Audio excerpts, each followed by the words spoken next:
안녕하세요. 김선생 미소세상 김선생입니다. 너무 오랜만이죠? 사실 제가 노하우를 나눠드리겠다고 다짐했던 계획들 생각보다 쉽지 않더라고요. 의욕은 넘쳤는데 이제 뭔가 마음이 먼저 신호를 보내고 있었어요. 요새 사실 이제 수업을 할 때 보면은 사실 5시 타임, 3시, 4시, 5시 타임이 굉장히 친구들이 몰리는 타임이거든요. 2시 타임은 정말 한가해요. 왜냐면은 아동, 돌봄 시스템이 학교에 있기 때문에 2시 타임은 친구들이 많이 오지 않지만 3시부터 정말 빡빡빡빡 아이들이 와서 그냥 밀어 터지는 경우가 있는데 그럴 때마다 이제 저는 열심히 달리고 아이들의 수업을 열심히 진행을 했는데 숨쉬기가 너무 힘든 거예요. 그래서 미루다 건강검진을 받았어요. 폐도 검사하고 심장, 비염, 천식 싹 다 검사했는데 전부 정상이라는 거예요. 그때 의사 선생님이 조용히 다시 여쭤보셨어요. 요새 스트레스 받는 일 있냐 이렇게 여쭤보셔서 그 한마디에 저도 모르게 멈칫했어요. 저를 이렇게 돌아보는 게 정말 되게 흔치 않은 그런 시간이었거든요. 너무 바쁘게 살았기 때문에. 그러니까 지난날을 계속 이렇게 돌아보고 생각해 보니까 정말 일이 조금 많아지기도 했던 것 같고 의사 선생님께도 맞아요, 요새 조금 수업할 때마다 조금 버거울 때가 있었다 얘기를 하시니까 공황장애 약을 처방으로 해주시는 거예요. 그래서 제가 한 번도 공황장애 약을 먹어본 적이 없었거든요. 그리고 또 건강검진에서 또 혹이 하나 발견이 됐어요. 그래서 정밀검진을 받아야 된다 이렇게 말씀을 하셨는데 정밀검진을 하기 위해서는 수술이 또 필요하다고 하시더라고요. 그래서 그때 딱 제 멘탈이 흔들리기 시작했습니다. 수술이 두려워서가 아니라 수술 날짜를 잡으려고 했는데 제 일정을 펼쳐보니 수술 날짜를 잡을 수 있는 일이 전혀 없었어요. 일정이 전혀 없었어요. 월요일부터 토요일까지 저는 다 일을 하고 있었던 거예요. 단 하루도 없는 거예요. 그래서 그때 알았어요. 제가 나를 얼마나 혹독하게 몰아치고 있는지를요. 일로 달릴 때는 그냥 계속 일만 하고 제 패턴이 일하고 집에 퇴근하고 아이들 시키고 아이들 밥 먹이고 재우고 그리고 나서 피드백 쓰고 그리고 뭐 학부모님 여쭤보는 것들을 그때 일괄로 그때 밤늦게 보내드리거든요. 되게 좀 빡빡한 삶을 살고 있긴 했어요. 근데 이제 수술 날짜 하나 잡으려고 하는데 그런 순간들이 다 생각이 나면서 너무너무 속상한 거예요. 여러분, 몸이 보내는 신호를 절대 무시하시면 안 돼요. 제 몸이 살려달라고 보내는 신호예요. 나를 갈아넣는 것이 성실함이 아니라는 걸 제가 너무 깨달았거든요. 나를 지켜내는 게 정말 진정한 원장의 실력이라는 거를 그때 깨닫게 되었습니다. 근데 솔직히 말씀드리면 아프다는 것보다 더 속상했던 게 있었어요. 수술 날짜를 잡을 수 없었던 게 너무너무 속상하기도 했고 달력을 펼쳐보고 날짜를 고르려는데 진짜 하루도 빈날이 없는 거예요. 그 순간 이제 멍하니 앉아서 제가 매일 하는 일들을 하나씩 적어봤어요. 원생관리, 수업 전에 그날 작품 재료 챙기기, 학부모 상담, 미술대회 준비하고 접수하기, 수업 샘플 만들기, 아이들 피드백 쓰기, 보강 체크, 원장 세미나, 학원 연합회 교육받기, 관리 비도, 월세도 납부하기, 유튜브, 인스타, 블로그 홍보하기, 아이들 간식 사다 놓기, 원 청소까지. 적으면서 저도 처음 알았어요. 이게 전부 저 혼자 하고 있다는 걸요. 근데 그게 당연한 게 아니었어요. 그냥 말도 안 되게 대단한 거였더라고요. 그건 여러분도 혹시 지금 이 상황이 너무 익숙하게 느껴지신다면 오늘 딱 한 번만 멈춰서 적어보세요. 내가 얼마나 많은 일을 하고 있는지. 워킹맘이든 아니면 아이들을 돌보는 어머님든 다 상관이 없이 우리는 정말 열심히 살아가고 있고 바삐 살아가고 있을 거예요. 수술을 다시 짜서 수술 날짜를 겨우겨우 맞췄어요. 제 일정에서 하나를 뺐죠. 드디어 이제 수술을 했고 입원을 했는데 사실 이제 저 병실에 이제 입원을 할까요? 아니면은 그냥 입원하지 않고 통원으로 할까요? 했는데 입원을 선택했습니다. 왜냐면은 제가 해야 될 일이 너무 많은데 집에 있으면 또 아이들을 또 케어해야 되는 그런 부담감이 있기 때문에 그냥 하루는 나를 위해서 입원을 하자 생각을 하고 입원을 했어요. 그래서 병실에 이제 노트북이랑 아이패드를 들고 갔어요. 이제 수술하고 나서도 사실 바로 그 다음 주였나? 겨울방학 아이패드 인물화 수업을 시작해야 됐었거든요. 그래서 이제 아이패드를 수업할 때는 저도 한번 연습을 하고 시작을 해요. 왜냐면은 저도 이제 조금 연습을 하면서 익숙해지고 아이들한테 어떤 티칭 방법, 어떻게 쉽게 설명을 해줘야 되는지 그런 것들을 조금 동선을 짜고 계획, 플랜을 좀 짜야 됐었거든요. 그래서 이제 그런 일들, 그래서 밀린 일들도 있었고, 입원하면서 남은 피드백들도 노트북에다 해서 쓰면 되겠다 싶어서 머릿속에는 온통 생각뿐이었어요. 그래서 이제 수술을 시작하고 수술을 마치고 병실로 딱 왔을 때 너무너무 놀랐어요. 남편은 이제 아이들 케어해야 되기 때문에 집에 갔고 저는 이제 혼자 있었는데 팔이 안 움직이는 거예요. 팔을 수술을 했는데 팔마취가 풀리려면은 자정을 넘겨야 된다. 그래서 정말 제 팔에 감각이 없었을 때 제 팔이 저기 멀리서 놓여져 있는 걸 보고 정말 기절하는 줄 알았습니다. 너무 무서워서요. 저건 누구의 팔인가? 귀신의 팔인가? 우리 남편은 없는데 남편이 다시 왔나? 아무튼 이 정도로 아무튼 되게 충격도 먹고 나는 팔이 다쳐서 그리고 팔이 마취가 풀리지 않아서 일을 못하는 거를 조금씩 받아들이기 시작했습니다. 아이패드도 못 잡고 노트북도 못 켜고 아무것도 할 수가 없는 거예요. 심지어 입원실에 누워있을 때 나의 짐을 이렇게 넣을 수 있는 캐리어가 있는데 그 캐리어 문조차도 열 수가 없는 거예요. 너무 속상했습니다. 그 순간 정말 너무너무 불안했어요. 일을 안 하고 있는 내 모습이 너무 오랜만이라서 적응도 안 되고 근데 그때 처음으로 스스로 인정하게 되었습니다. 나는 워커홀릭이었나? 아니면 나는 번아웃이 된 건가?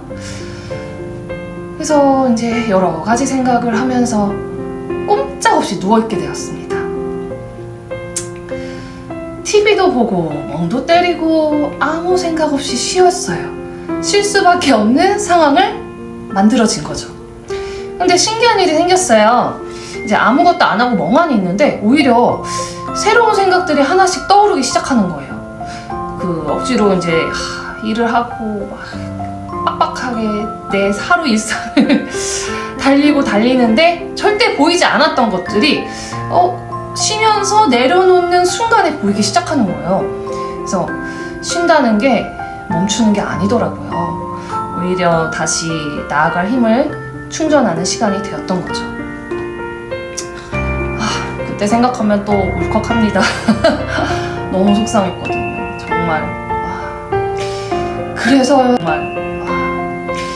그래서요, 이제 퇴원하고 나서 저도 이제 어느 정도 쉬고 나서 퇴원을 한 거잖아요. 그래서 이제 퇴원을 하고 나서 우선은 싹 다 원청소를 했습니다. 50리터짜리 봉다리가 5봉지나 나왔습니다. 그리고 선반 정리를 했어요. 라벨지도 붙여보고 만들기 재료, 그리기 재료들을 이렇게 구분해서 선반에다가 넣어 놓았죠.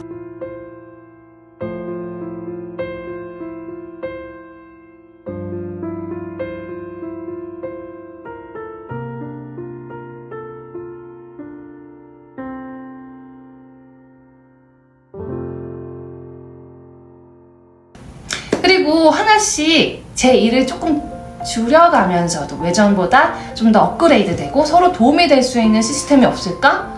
그런 것들을 고민하기 시작했어요. 그래서 매뉴얼을 이제 하나씩 만들어 보자고 생각을 하게 되었죠. 아이들 수업 전에 자신의 작품을 직접 찾아서 수업할 수 있는 시스템을 만들어 보자. 그리고 학부모님 컴플레인 들어올 때 대처하는 매뉴얼을 만들어 보자. 그리고 내가 하는 일을 선생님과 아이들과 효율적으로 각자 분배해보자 등등을 이렇게 고민을 해봤어요. 그 중에 하나 잘한 것, 작품 선반 재배치하기. 수업 전에 아이들 작품을 하나하나 찾아가지고 아이들한테 이제 수업할 수 있게 하나씩 딱딱딱딱 제가 세팅을 했었거든요. 근데 수업도 해야 되고 작품도 찾아야 되고 가끔 아이들 작품이 어디 있는지 모르겠는 거예요. 그래서 되게 못 찾아서 당황한 적도 있었거든요. 그래서 아이들이 작품 선반에서 아이들의 작품을 직접 꺼낼 수 있도록 정말 보기 쉬운 위치에 재배치를 하고, 그리고 요일별, 타임별로 작품을 구분해서 정리를 했어요. 월요일 1타임, 첫 번째 타임, 두 번째 타임, 세 번째 타임, 네 번째 타임, 이런 식으로요. 주 2회 오는 친구들도 있어서 별도 리스트를 종이에다가 적어놨어요. 그러면은 헷갈릴 수도 있지만 그 종이를 보면서 나는 월요일 3반에서 찾으면 되겠구나, 이렇게 스스로 인식을 하고 거기에서 자기 작품을 이렇게 찾아왔었죠. 덕분에 아이들도 스스로 작품을 찾을 수 있게 됐고 자연스럽게 자립심도 키울 수 있게 되었어요. 저는 저대로 수업에 더 집중할 수 있었고요. 이제 작은 변화인데 이런 수업 분위기가 예전과는 정말 많이 달라졌다는 생각이 들었습니다. 혹시 저와 비슷한 고민이 있다면 꼭 한번 해보세요. 선반, 작품 넣기, 그리고 아이들이 스스로 그 작품을 선반에서 찾을 수 있게 하는 시스템이요.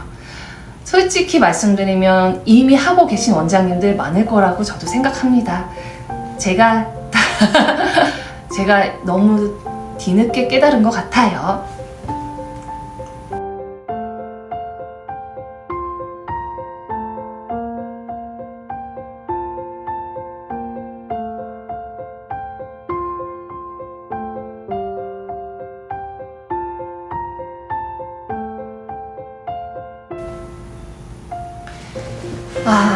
그리고 저희 선생님하고 진짜 많은 대화를 나눴어요. 서로 각자 자기 일만 하고 안녕히 가세요 퇴근하게 하는 게 아니라 선생님들도 더 이렇게 조금 친밀감도 형성이 돼야 되고, 내가 어려운 부분이 있는 것들을 정말 인간 대 인간으로 얘기를 드리면서 일을 좀 분배할 수 있는 부분을 분배하게 되었습니다.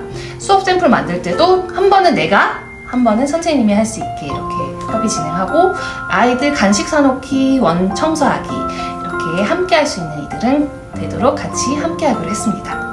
그리고 마지막으로 피드백 쓰기. 하시는 원장님들도 계시고 안 하시는 원장님도 계실 거예요. 근데 저 같은 경우는 아이들의 작품을 사진으로 보내드리고 어머니께 어떤 수업을 했는지 피드백을 항상 그날에 맞춰서 써드렸었거든요. 그러면서 어머님과의 더 친밀감도 형성이 되고 좀 좋았던 것 같아요. 대화도 많이 나누고. 그런데 체력이 많이 한계가 왔었거든요.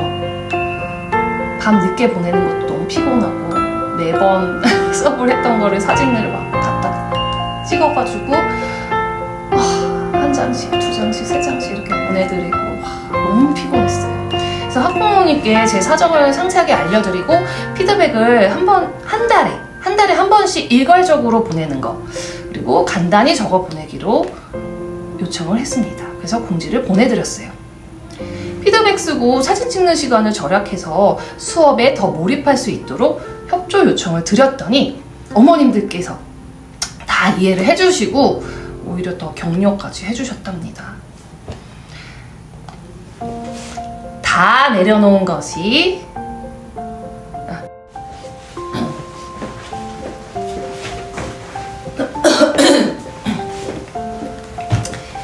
다 내려놓은 손이 더 많은 것을 잡을 수 있습니다. 혼자 모든 것을 다 쥐려고 했던 그런 나의 손을 내려놓았을 때 선생님과 아이들과 함께 나눌 수 있는 것들이 생각보다 많다는 걸 깨닫게 되었습니다. 나누는 것은 포기가 아니라 확장이었어요. 아이들은 역할을 맡으면서 자립심이 자라나고 저도 비로소 숨을 쉴 수 있게 되었답니다. 제 번아웃, 그리고 워크홀릭, 그런 힘듦이 끝이 아니라 더 좋은 방식으로 가는 문이 되어 주었습니다. 원장님들, 혼자 하려고 하지 마세요. 저 같은 생각 진짜 많이 갖고 계실 것 같아요. 혼자 하려고 하면은 번아웃 꼭 와요. 왜 혼자 외로이 끙끙 앓아가면서 일 저 일 떠안고 계시는 건가요? 한 번쯤은 이런 모든 것을 내려놓고 여행이든 무엇이든 온전히 나 자신을 위한 힐링타임을 꼭 가져주세요. 막 눈물이 나려고 그러네요. 왜요? 나한테도 선물을 해야죠. 우리가 얼마나 달리고 있습니까? 그리고 지금까지 풀리지 않았던 그런 답답한 일들도 잠시 멈추고 숨을 고르는 그 순간 비로소 길이 보이기 시작합니다. 나 자신을 갈아 넣는다고 해서 수업이 원활하게 진행되는 게 결코 아니에요. 한 텀 한 텀 쉬어가는 것, 내려놓을 수 있는 것, 내려놓아야 할 것들, 그런 것들을 한번 내려놔 보세요, 원장님. 그것이 더 오래 더 멀리 걸어갈 수 있는 진짜 큰 힘이 될 거예요. 지쳐서 멈추기 전에 스스로 먼저 쉬어가세요. 원장님이 건강해야지 사랑스러운 원친구도 사랑스러운 우리 선생님도 더 오래 만날 수 있으니까요. 근데 웃긴 사실은 뭔지 아세요? 오늘 쉬는 토요일이잖아요. 저 토요일에도 이렇게 원에 와서 이거 세팅 다 하고 유튜브 찍고 있잖아요. 아이들한테 이렇게 저희 이제 원 친구들한테 제 유튜브 강의를 한번 살짝씩 보여주고 피드백 좀 해봐. 어떤 게 좀 별론 것 같아? 이렇게 물어봤더니 그때 벽에 서 있거든요. 흰색 벽. 흰색 벽 너무 밋밋하대요. 그래서 제가 창고에 있는 거 이런 것도 벽지도 꺼내가지고 이렇게 세팅까지 했습니다. 벽 포인트로 이렇게 유튜브를 찍고 있습니다. 누가 저 좀 알려주시겠습니까? 이거 워커홀릭은 진짜 어쩔 수 없는 일인 것 같아요. 원장님도 정말 한번 꼭 내가 어떤 일을 하고 있는지, 어떤 걸 내려놓아야 하는지, 어떤 것들을 시스템으로 다시 재정비를 해야 하는지 그런 것들을 한번 짚어보시는 게 좋을 것 같아요. 딱 지금이 좋은 타이밍입니다. 힘내시고 다 구독과 좋아요 그리고 댓글 아무도 안 남겨주시더라고요. 많이 안 남겨주시더라고요. 댓글까지 꼭 부탁드리겠습니다. 이상 김선생이었습니다. 감사합니다. 와.